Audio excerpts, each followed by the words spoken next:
Lord Rebo the Wise. You have failed me for the last time.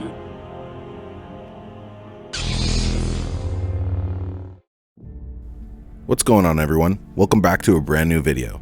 Today we're going to be diving deep into the planet of Mustafar. If you like what you see, make sure to subscribe and share the video with your friends. I'm also working on bringing together the community, so if you want to be involved in live streams or video ideas, join the Discord. The link is in the description. Let's get back to the video. When most fans think of Mustafar, they picture lava, fire, and one of the greatest duels in Star Wars history. But what if I told you it wasn't always like this? This planet has a dark story, one that involves ancient Force rituals, forgotten civilizations, and the rise of Darth Vader. This is the true history of the planet of Mustafar. According to Vader Immortal in Star Wars Secrets of the Empire, Mustafar was once a lush, green planet, home to a native people called the Muf. The Muf were once a thriving civilization and lived in balance with the planet through an artifact known as the Bright Star. The Bright Star was a living Force relic, described as a crystal or energy core that balanced Mustafar's natural harmony until a catastrophic Force event reshaped everything they had known. Northern Mufs generally appeared taller with longer arms and armored skin, showing up in projects like Vader Immortal as guardians of the planet, and the Southern Mufs were shorter and more insect-like, acting as general laborers, appearing in Revenge of the Sith. As time went on, the Mufs worshipped Bright Star, building temples to keep it protected, until Lady Corvax arrived.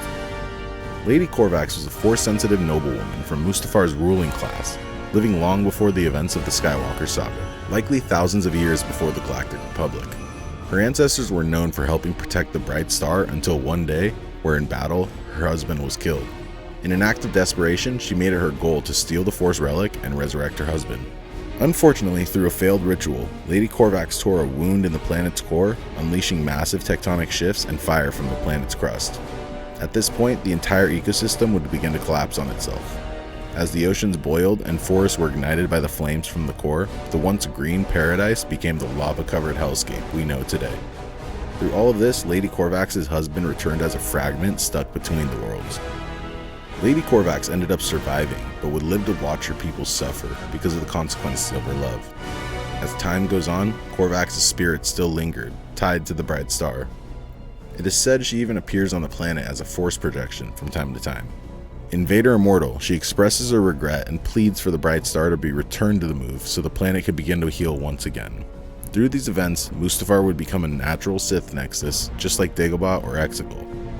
Over time, Mustafar would attract many Sith lords and cultists to explore the ancient ruins of what once was Corvax's palace.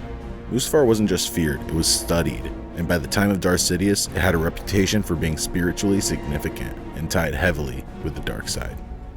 After Anakin's fall and transformation into Darth Vader, he decided to stay on the planet and construct a fortress that could act as a gateway to the beyond.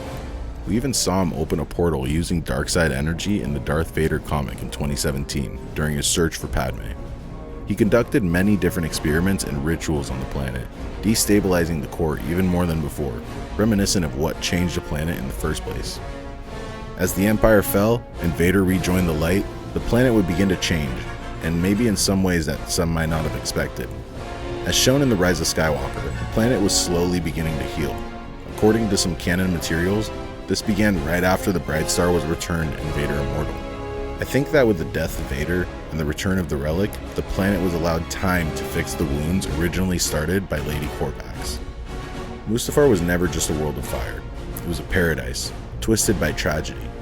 From the ancient Force relics of the Bright Star to the rise of Vader's Obsidian Fortress, this planet has been shaped by grief, war, and the dark side.